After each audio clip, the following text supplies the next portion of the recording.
On with the chapter. As I mentioned on Friday, we finished up the Aztecs and their conquest. We've got the Spanish all over the Americas looking for gold, looking for treasure. So they've taken over the Aztecs. Now, they continue to hear stories of another society in South America, specifically on the western side along the mountain regions. Okay, now, just as an FYI, this isn't my top specialty that I studied when I was you guys, all right? But I'm still pretty familiar, all right? Not as familiar as I am with the Aztecs and the Maya, but just to give you a little summary, okay? Around the year 1200, we begin to see the establishment of small villages in what today we know of as Peru, okay?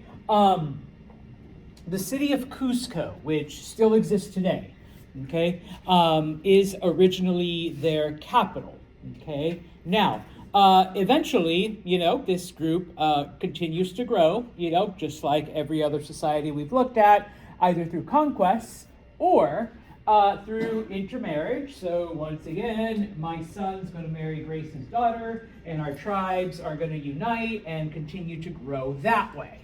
Okay, now, pretty soon, of course, by doing this, they expand far beyond, their original homeland. Originally, they start in Peru, but eventually, okay, they are in control of everything from modern-day Colombia to what today would be like northern/central Chile, okay?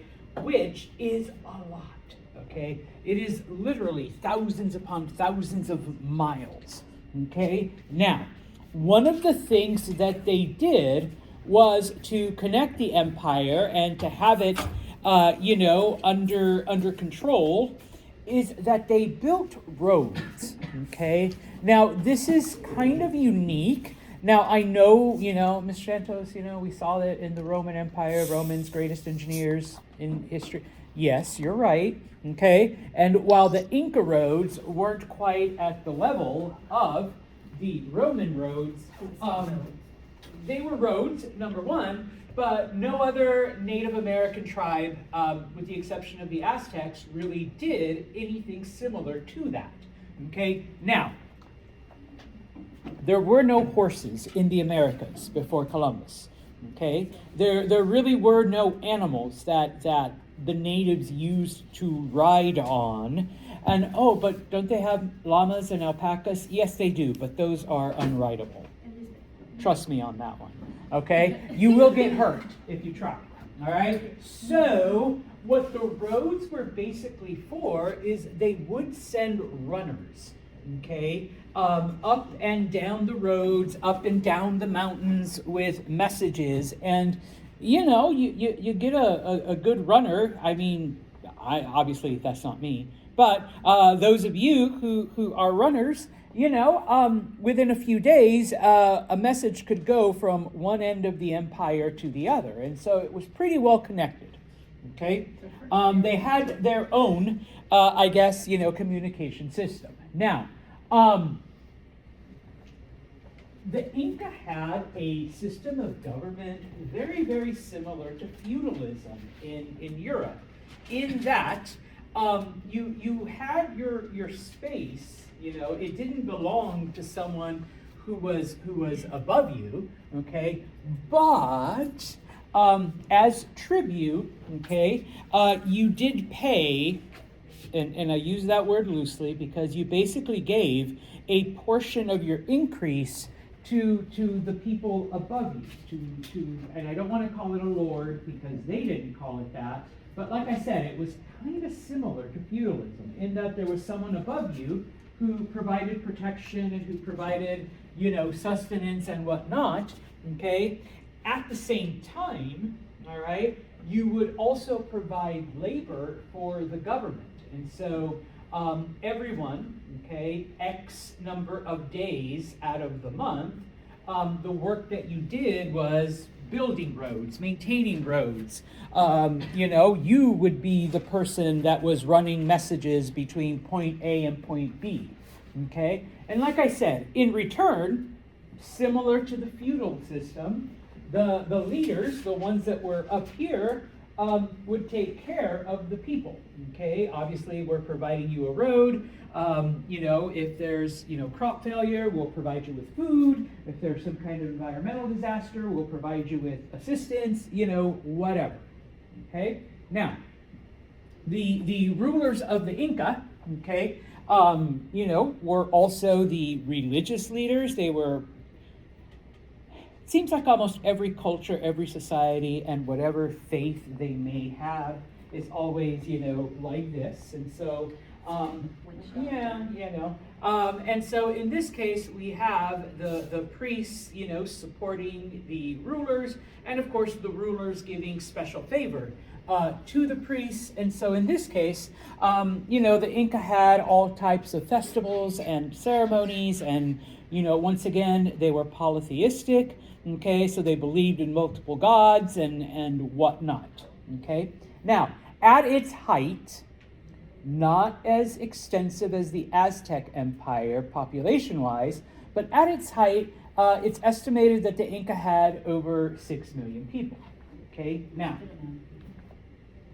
especially considering the terrain, the mountains, the jungles, and whatnot. Now, at some point, just like every large government, okay, the Inca rulers begin to lose touch with the people. They begin to, kind of isolate themselves, and the people are starting to suffer. But, the government leaders either, they don't get word of this because the lower level people are covering it up, or they're the ones being abusive, and it never gets back to the emperor, or just willful neglect. Okay, and so we begin to see a little bit of social uprising, okay, amongst the Inca. Ironically, this is when the Spanish show up, okay, right when there is some, social problems occurring amongst the people, all right? So, the Spanish are led by a man named Francisco Pizarro, or Pizarro, I guess, if you want to say it in English. Okay, and he is in command of about 600 Spaniards. Okay, and unlike Cortez, type of thing, Pizarro just shows up. He does send scouts ahead. He does, talk to some of the surrounding people, and but basically he enters. Okay, and basically says, who's your leader? Take me to your leader. All right, and they're like, that's Atahualpa. Okay, and he says, okay, I would like to meet with your leader, sit down, get to know each other, etc., etc. And so in the city of Cajamarca, okay, it's chosen as the place where they're going to meet. Of course, Pizarro already knew, learning his lesson from Cortez, that, yeah, you just gotta, attack first. All right, otherwise, because once again, it took the Spanish 3 years to conquer the Aztecs, all right? That's like 2 years and 11 months too long, all right? We want the gold, we want the silver now, okay? So they set a trap. Atahualpa shows up. He is captured, okay? Now, Pizarro goes before the Incas and says, I have captured your emperor. If you want him back, okay, this is what you got to do. And basically he demands like 2 roomfuls of gold, all right, for your emperor, okay? Despite all the social problems, obviously people still like their emperor, especially, the leadership and the religious leaders. So they give Pizarro what he wants. They here's the 2 rooms, all the gold that you asked for, okay? And of course, Pizarro says, okay, I promise I'd give you your emperor back, but I didn't say in how many pieces. Oh, no, my joke was, yeah, but I'm gonna give him back to you piece by piece. So they cut his head off and, throw it to the crowd, and then, give him the rest of the body. All right? And so, yes, okay, that is how the war against the Incas starts. And the Spanish are brutal, okay? In 1523, okay, so now it does take a little bit longer than they had hoped, but less than a year, really, less than it took to conquer the Aztecs. He captures the capital city of Cusco, and the Inca basically fall. All right, the Spanish are pretty brutal in their conquest of the Inca, and so now the Spanish control the two most powerful native states in the Americas, and there's all kinds of gold and there's all kinds of treasure in both of them. Okay, so the rest of the Americas are taken over pretty easily. Okay, we'll talk about that in a future chapter. But to finish this portion of chapter 12, okay, we know, okay, that the Vikings were the first Europeans in the Americas. Okay, Columbus discovered nothing. All right, he wasn't even the first. Okay, more than likely there were other Europeans that came along the way. Now, sometimes I'll ask, okay, number one, why do we have October 12th? Why do we have Columbus Day? Why isn't there like a Viking Day? Because they were quite literally the first Europeans to arrive in the Americas. They ended up in Newfoundland, in Canada, around the year 1000, so almost 500 years before Columbus. Well, the Vikings didn't stay. Okay, they came, they looked around, they traded a little, fought a little, went back. Okay, and never returned. Okay, for hundreds of years there were stories of a place called Vinland, which was their name for where they ended up. But for a very long time, it was considered to just be that, stories, legends, It wasn't until the early 1900s that people uncovered old Viking settlements in Newfoundland and in other parts of, and it wasn't just there, but in other parts of Canada, in that region, right? But, once again, they came, they traded, they fought a little, and then they were gone. And the story of Vinland drifted into legend. Okay? The reason why we remember Columbus and people tend to make kind of a big deal, well, there's a political reason, but the historical reason, okay, is that after Columbus came, okay, now remember, until the day that he died, he thought he was in Asia. Okay, he never accepted the fact that this was something completely different, which I know it's not here. All right, I'm giving you a chance to write shit down. But why is it called America and not Columbia? If we already give them credit for all kinds of stuff. Okay. Ooh, I get to teach even more. No, because there was a German map maker, okay, who stumbled across, some writings, and there was another Italian, and his name was Amerigo Vespucci. And it was Amerigo who was the first to say, you know what, Chris and I, we're paisan, we're both Italians, but he's wrong. This is not Asia, all right? This is something different. This is something new, I dare say a new world, okay? Now, this German map maker read this and gave Amerigo credit for this new world, okay? So I often tell people, we could be living in Colombia, we could be, Colombia, or, would that work instead of America, Colombia, but who knows, okay? So that is why it is America, because it's named after Amerigo. Okay. Now, after Columbus, we see a mix, and your textbook uses the term the mixing of two biomes. Okay. Plants, animals, people, crops, whatever you name it, went from one part of the planet to the other. Okay.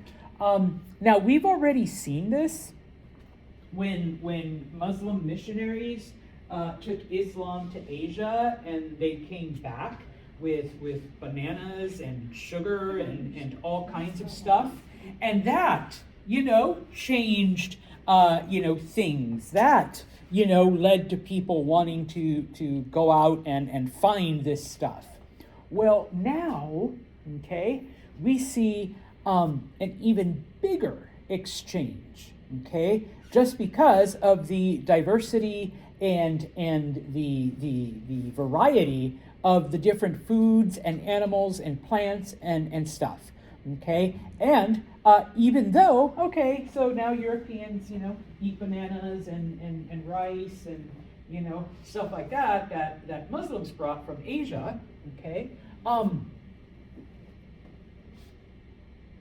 Potatoes did not exist in Europe or Asia or anywhere else before 1492. They only existed in Peru. Okay? Those of you who may or may not be Irishish, okay, where would your people be without potatoes? Okay? Well, before 1492, you Irish, I don't know what they ate. Okay? It sure wasn't potatoes. Okay? I didn't put it up there. I have corn, but the tomato, it's from the Americas, okay? It's from Mexico and Central America. So you Italianos, where would your cuisine be without tomatoes? Before 1492, I guess butter on your noodles. Some Alfredo sauce, milk-based, okay? Just the Parmesan cheese. I don't know. But there was no marinara. Okay, there was none of that because tomatoes did not exist in Europe. Okay, they only existed in the Americas. So, no ketchup. All right. So, yes, my ancestors will say you're welcome then. All right, for the French fries and ketchup, because you would not be having it either one. without. And so the same thing. I'll get to the next slide, which has like the whole full-on list. Okay. Now, in addition though to this, okay, Europeans also brought all kinds of pathogens that the natives had no immunity to. So.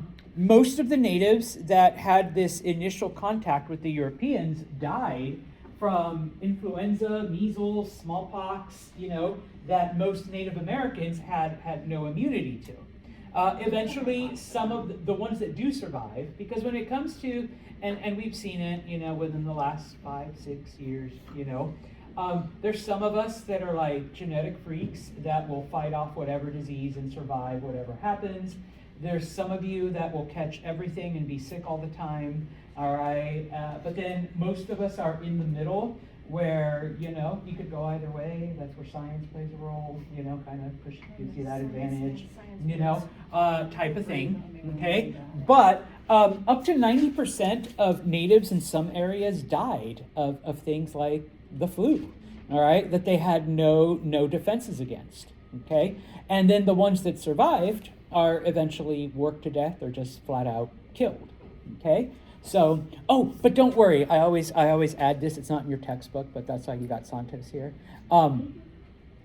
Syphilis didn't exist in Europe before they came to the Americas, so, got you guys.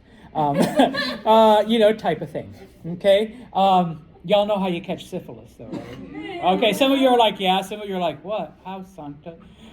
Talk to your mom or dad or your health education teacher. The health system has failed you, okay? Now, the exchanges then, okay? I already said tomatoes and potatoes, okay? There were no beans outside of the Americas before Columbus. Do y'all know what you get out of cacao? Chocolate.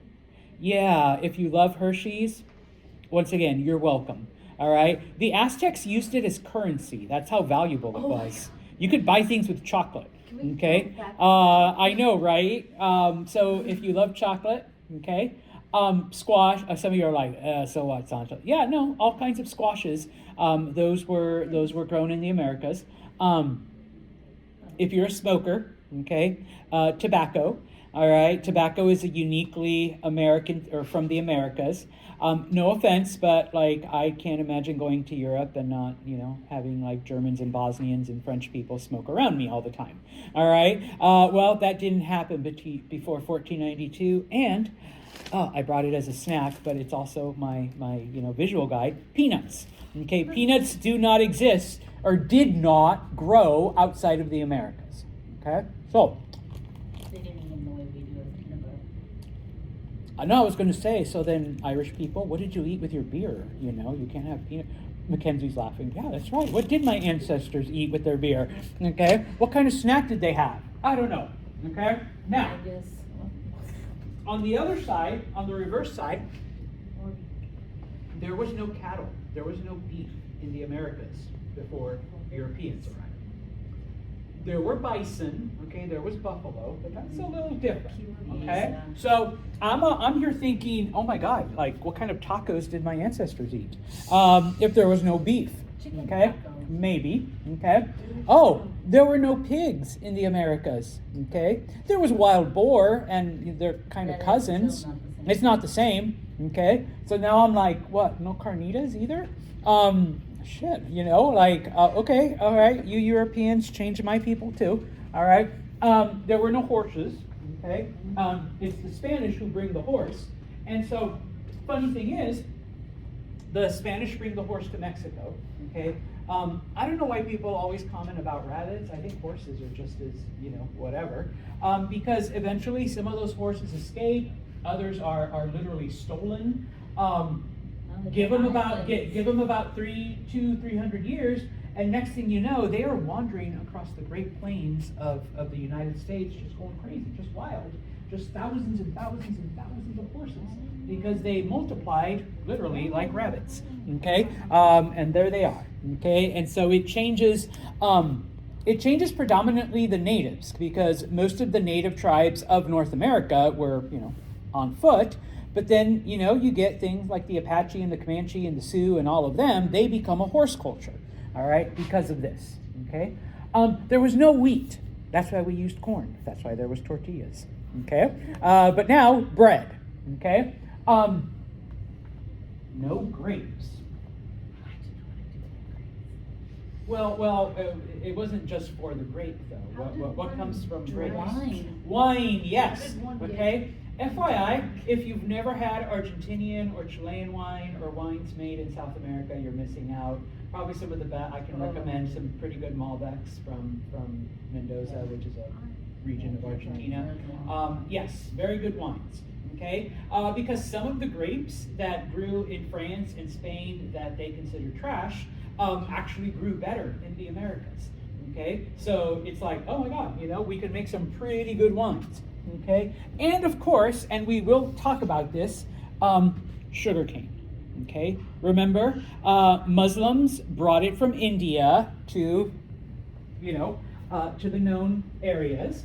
From there, it went to Africa because it actually grew better in Africa.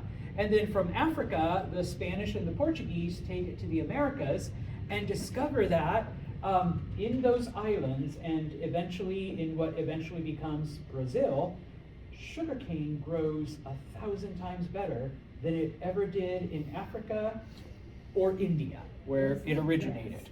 Okay? Yeah. Okay? Now, you guys are like, okay, so what? Sugar, Santos. Okay? Kids and everything. Yeah, no offense again, Euro-Americans, but the middle-aged diet of Europeans was flat out disgusting. Okay? That's why they were looking for spices. That's why they were looking for shit to add flavor to their food. Once they discover sugar, like the comparison I always make is plain oatmeal. If you've ever had plain oatmeal, that shit's nasty. That's disgusting. Schmitty agrees with me.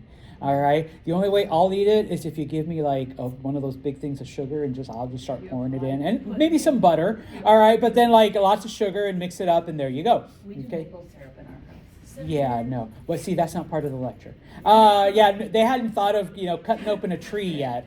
Sorry. But the sugar makes it taste way better. And the other thing, don't know if it's the same for maple syrup, but they've done the studies, sugar is actually addictive, okay? It stimulates the part of your brain that cocaine does, all right? It gives you that same pleasure, reward, whatever. Not to the same degree, obviously. And so I've known so many, I've had students who are like, oh yeah, I'm giving up sugar, Mr. Santos, and they're like, I'm like, oh, shit, are you okay? It's like, I haven't had sugar in like 3 days. And I'm just like, oh. Okay, yeah, you'll be okay, you'll survive, like, calm down, I know you've got the sweats and the chills and all that, been there, but you'll be all right, okay? And so, because of this, now, FYI, you do need to know the term. This is known, we didn't name the continent after him, but we do name this after him. We call it the Columbian Exchange, okay? Because, after his voyages, the known world is completely revolutionized, is completely altered, okay? And even though I didn't put it up there, I think I already mentioned, Mexican food wasn't spicy until the Spanish eventually do get to Asia and bring those spices back to Mexico and mix it in with the cows they brought, and there you go. Okay, type of thing. Oh, and the rice. If you love, Spanish rice, Mexican rice, whatever, right? Yeah, that didn't exist before the Spanish eventually get to Asia and then bring the rice back. Okay, so if you like your arroz con gandulas or whatever, yeah, you can also thank Columbus to a slight degree, a little slight. Okay, so, all right. Now, we do talk about it. I thought we went off on something else. So maybe we won't get to the religion part quite yet. Okay, now, unlike Asia or Africa, where the Portuguese and later the Spanish only established trading outposts, okay, because they had literally conquered societies, okay, the Spanish were now there, okay, and it's not like they took all the gold out in like 2 days, all right, so we got to establish some kind of system here, because we're going to live here and we're going to take all the stuff, okay, now, number one, okay, I'm not going to be digging, okay, so the natives were enslaved, okay, and they were forced to work in the mines.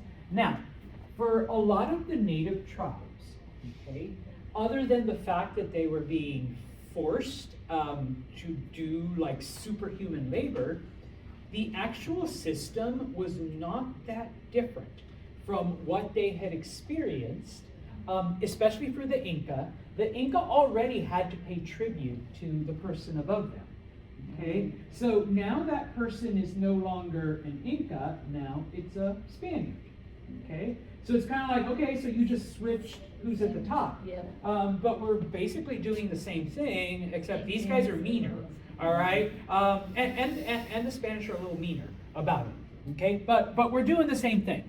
Okay, same thing amongst other tribes, Other tribes were like, well, we were already like, giving up people to the Aztecs. Now, they're still killing us, except now they're making us work and then they kill us, as opposed to just flat out sacrificing us to their gods. Okay, type of thing. All right, now, to the less comfortable truth, if sacrifice and forcing, slavery amongst a native tribe, okay?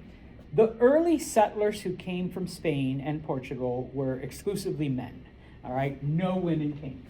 And no offense, fellow gentlemen, all right? Men are men, okay? And so they satisfied their sexual needs, all right, with the native women, okay? Usually it was forced. Okay, and I apologize, I'm not trying to offend anyone, it was rape, okay? At some point, we do see some, I guess, consensual mixing, but for the most part, okay, it was forced, okay? And so we will talk about then the population changes because of that, okay? And of course, because most of these early settlers came from large cities, okay? Later, about 100 years on down, we'll get people from Spain that are from the countryside and people from other places, but those initial settlers were basically from the cities. And so when they arrive, okay, we've destroyed everything, so now let's build up something new, okay? And so because the foundations of many of the areas were already there, okay, many of Latin America's major cities were quite literally built on the ruins of native cities. Probably the most famous example, as I already mentioned, the city, Mexico City was built after the Spanish completely destroyed Tenochtitlan. And taking the foundation of Tenochtitlan, okay, they built up their own city, okay? They did it in other parts. They did it in Peru as well, okay? They did it, wherever they were able to, destroy whatever was there and then, use the foundation, okay? All right. Portuguese, okay? I know. Didn't do as much about them, okay? Because Portuguese weren't trying to do this whole sail west thing. They had already found a way around Africa, and they already had outposts along Africa, and they already had colonies in India, all right? They had the city of Goa, and they had the city of Macau in China, so they were pretty much set up, okay? So how do they end up in Brazil? Still got Peru on my head, okay? Well, first off, okay, and it's not in your textbook, once again, but you're lucky, you've got me, okay? When the Spanish and the Portuguese first started exploring and doing, all of this stuff, they kind of get into a fight with each other, and so they go before the Pope, and the Pope basically says, okay, you guys got to calm down, all right? Spanish, you guys have pretty much discovered the Americas and, this new world. Portuguese, you guys are pretty good with going around Africa and you're in India. What had ended up happening is that the Spanish do eventually make it to Asia, as I already said. And so that's where they were getting kind of into an argument, okay? Like, Portuguese are like, we were here first, and Spanish go, we don't care, like, we're here too now. And there was plenty of stuff to go around. And so it's called the Treaty of Tordesillas, where the Pope says, okay, everything on this side of the room belongs to the Portuguese. Everything on this side of the planet belongs to the Spanish, okay? And you stay on your side, you stay on your side, and there you go, okay? The thing is that the lines kind of intersected, okay? And there was like a corner of Brazil that technically was Portuguese, okay, territory, all right? Now, what ends up happening is that there is this Portuguese sailor named Pedro Cabral, who is on his way down Africa because he's going to go to India, but there's a huge storm, and it blows his expedition off course. When the storm passes, he finds himself in Brazil, okay? Now, if you look at a map, you will see that, that part of Brazil that kind of sticks out, and then that part of Africa that like that. And yeah, it was a pretty big ass storm. But it's kind of, you can get lost and get blown from Africa to Brazil, okay? And so, the Portuguese land there. They're like, okay, well, let's fix our boats, from the storm, and let's trade for supplies because, we lost a lot of stuff and we used up stuff. There's no treasure because they're like, they knew where they were. They know that they're in the new world. Okay, by now they're calling it that. And they're like, okay, we know the Spanish found a lot of gold. No gold. Type of stuff. Okay, but Pedro does in fact claim it for Portugal. He's like, okay, Pedro is here. Okay, boom, put the flag. Okay, now what ends up happening is because there is no treasure, nobody really wants to go, okay, number one.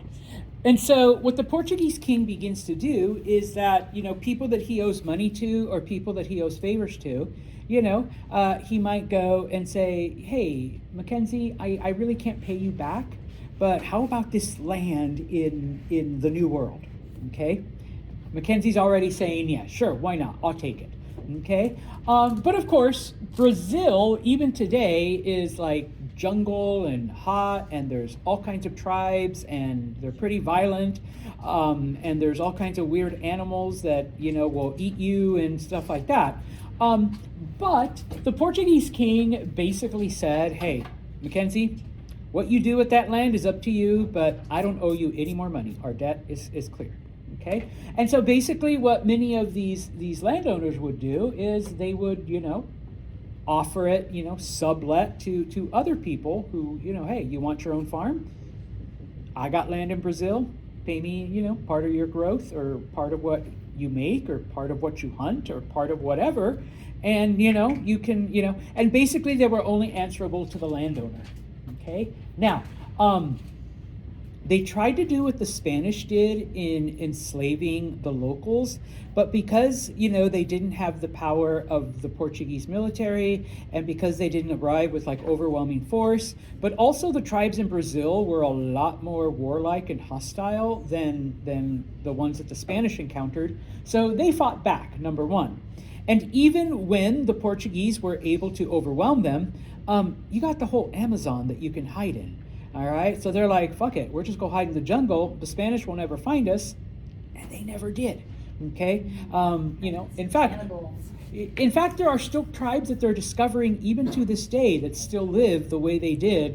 So you're able to hide in here. Okay, now the Portuguese are like, okay, so that's not working. It worked for the Spanish, it's not working for us. Okay, and so it's the Portuguese who first get the idea to, hey, we already have these outposts in Africa. We already are trading with many of the groups there.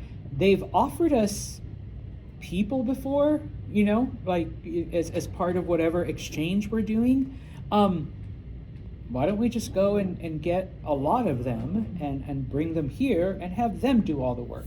And so in this case, we begin to see then that's the beginnings of slavery in the Americas. The Portuguese begin to bring Africans to Brazil to have them do all of the work of whatever it is the Portuguese decide to do. Eventually they grow sugarcane there, but clearing the jungle, killing the animals, building farms, whatever comes to be, they use African slave labor. So that's how they get, that's how it starts. And later on, okay, when other Europeans want slaves, they just go to the Portuguese. Eventually, they start going to Africa on their own. But during this time, everybody went to the Portuguese, everybody went to Brazil because they knew you could find all kinds of slaves there. Okay? Now, eventually, believe it or not, the gold runs out in both Mexico and Peru. Okay? I know. It gets harder to mine, and eventually the mines do dry up. But the Spanish discover silver mines, okay? And silver, while not as valuable as gold, is still, still can be used. Oh, and by the way, by now the Spanish have arrived in China. This is where it all begins to blend in. And we are in the middle of the Ming Dynasty. And if you recall, the Mings are only accepting silver. Okay, and even though they are a bit xenophobic and don't want any outside influence, the Spanish arrive with silver, the one thing that the Chinese want. And so, okay, we'll trade with you as long as you got more of that silver. And the Spanish are like, we got a shit ton of silver. All right, we know where to get it. Okay. Now, the two biggest silver mines in history. Okay, these weren't the only ones, but these are the most significant ones. There is one called Potosi, which is in modern day Bolivia. Okay, that pumped out silver for almost like 300 years. Okay, just constant silver coming out of there. Okay, the other one was in a part of Mexico called Zacatecas, and while not as plentiful as the one in Bolivia, it still produced a lot of silver. Okay, and so with this, the Spanish were able to basically strengthen their trade with Asia. They took over the Philippines. The Philippines were actually a Spanish colony until the late 1800s. All of that. Oh, and people in Europe still took silver, so they're good. Okay, now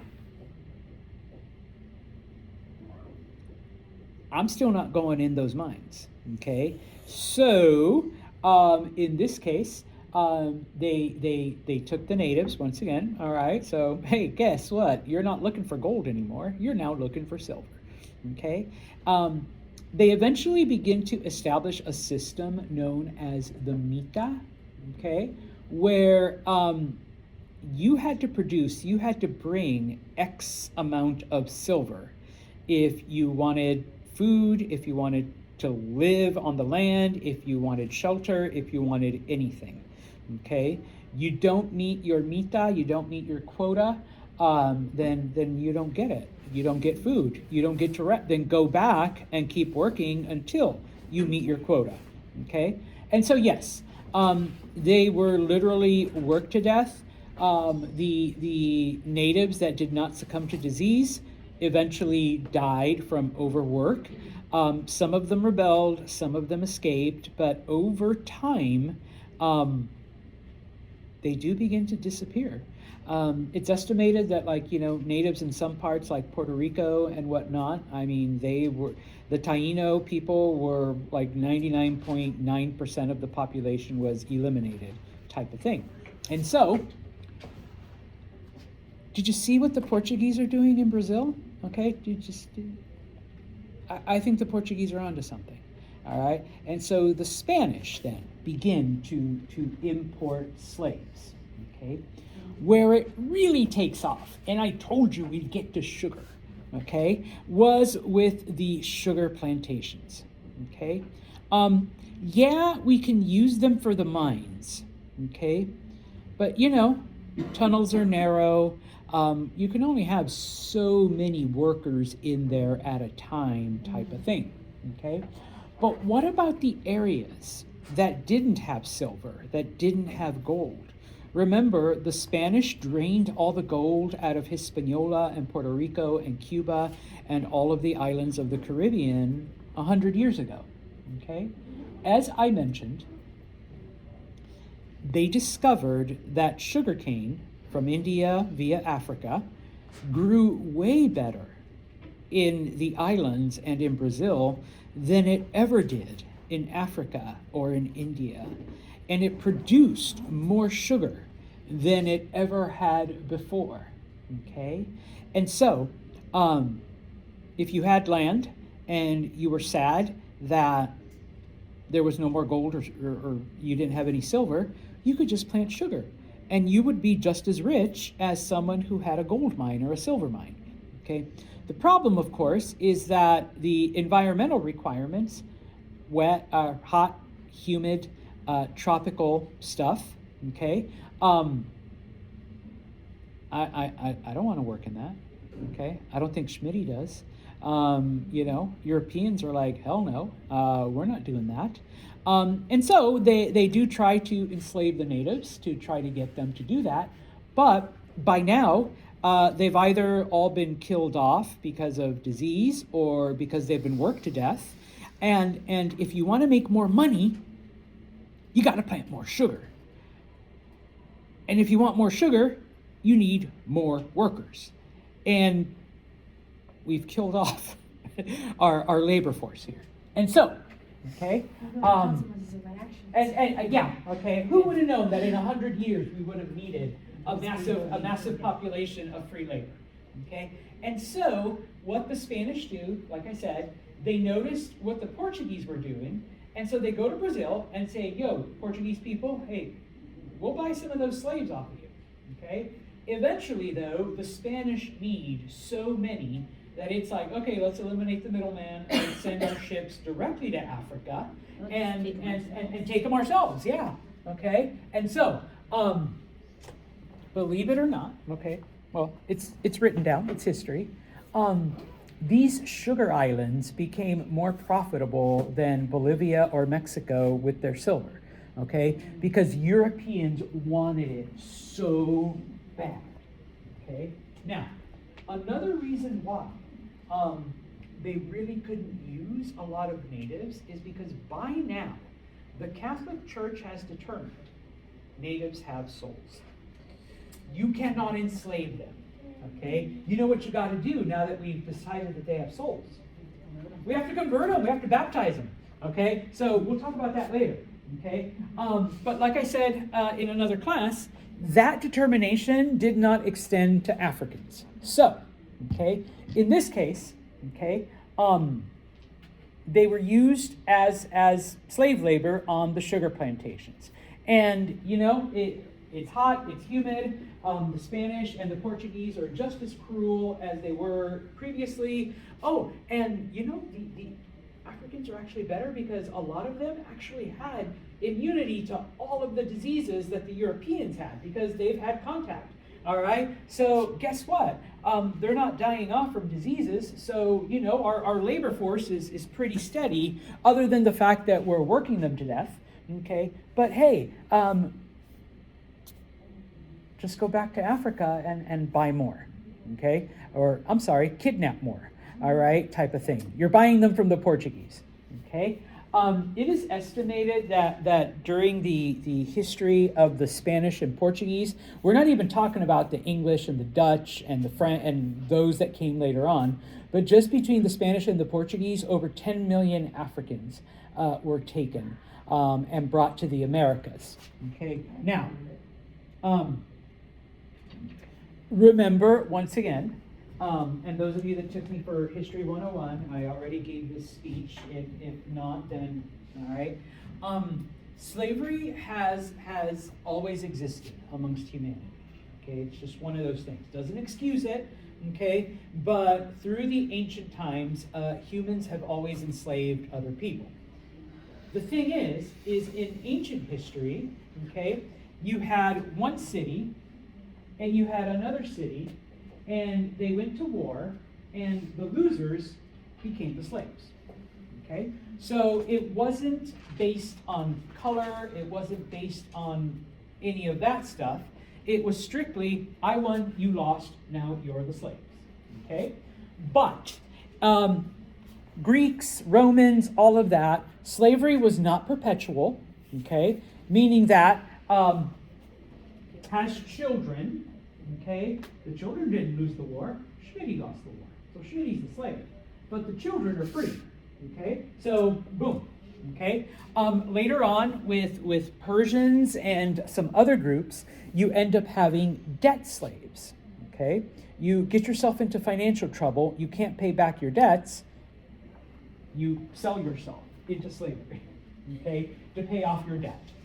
Okay? But once your debt was cleared, you were free, okay? You were given your freedom, okay? It isn't until, well, and once again, doesn't excuse it, but Africans had been practicing this type of slavery for hundreds of years, you know. Other groups had been doing it as well. But it isn't until Europeans needed huge amounts of labor for the sugar plantations and for like all of this other stuff, that we get slavery in the sense, in the terms that we think of it today, where slavery equals black, all right, slavery equals African, you know, white equals owner or whatever, okay? I'll throw my own people under the bus here. For as bad as slavery was in the Americas or in what eventually became the United States or in the South, FYI, 95% of all the people taken out of Africa ended up in Latin America, okay? Less than 5% ended up, you know, here, okay? And if you think about it, like, oh yeah, like in the Civil War, there were so many slaves that were dead. Yeah, multiply that, I can't even do math, all right, by like a bajillion, okay, of people in South America. Now, most of those were worked to death. Because you think, well, then why aren't there, like, you know, black people all over South? They were worked to death, Okay, here in what eventually becomes the United States, it's like, hey, it's an investment. We got to take care of our slaves. And oh, by the way, boy slave, girl slave, make baby slaves. Now we got our own increase, type of thing. In Latin America, it was like, fuck it, let's go get more. Work the sugar cane, dig the gold, dig the silver. Like we don't care.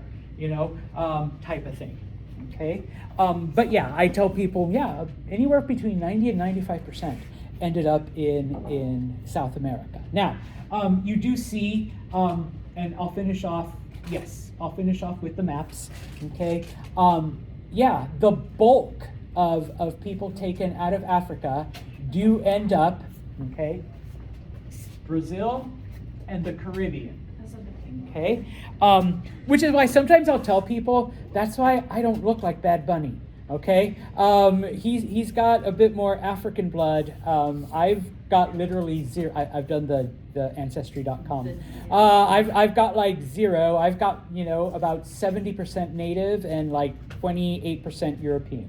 All right. I'm sure Bad Bunny has different percentages, but there's some African blood in there. I'm pretty sure I'm only slightly tan just because I'm slightly Spanish. Maybe, okay? But yeah, okay? So, and if you look like into what eventually becomes the United States, like it's a very small amount. I mean, still bad, all right? But a very small amount, okay? Most of them came to, these parts, okay? Now, I'll finish off with this, because what eventually happens, okay? Yes, the triangle of trade is what we call it. Okay, we get this system, and if we did American history, which is where I actually got this from, that's why it's pointing to North America as opposed to the Spanish colonies. Every now and then they let me teach American history, but we get slaves out of Africa, and those are brought to the Americas, and they do all the work. Okay, and from the Americas, depending on the time period. Sugar to start, later on it's tobacco, and then later on it's cotton, okay? It's African slaves that are doing all of the work. The raw material goes to Europe, and in Europe it is processed, okay, into different things. Now, the biggest product that Europeans trade with Africa for slaves are guns, okay? Oh yeah, they wanted the guns. All the other shit, all right, yeah, whatever. We want guns, okay? And so, we have guns that come here. Then there's also other things like the cotton is textile. The sugar, just FYI, it's not just sugar, but you can also make rum out of it, all right? That's where rum comes from. It's pure sugar, all right? So if you like your rum and Coke, there's a reason. Oh, wait, this is ginger ale, sorry. Type of thing. And other kinds of manufactured products. Okay, so it becomes, I was drinking Coke earlier, all right? So on Wednesday, then we will change gears and talk about the Reformation and the breakup of the Catholic Church. So.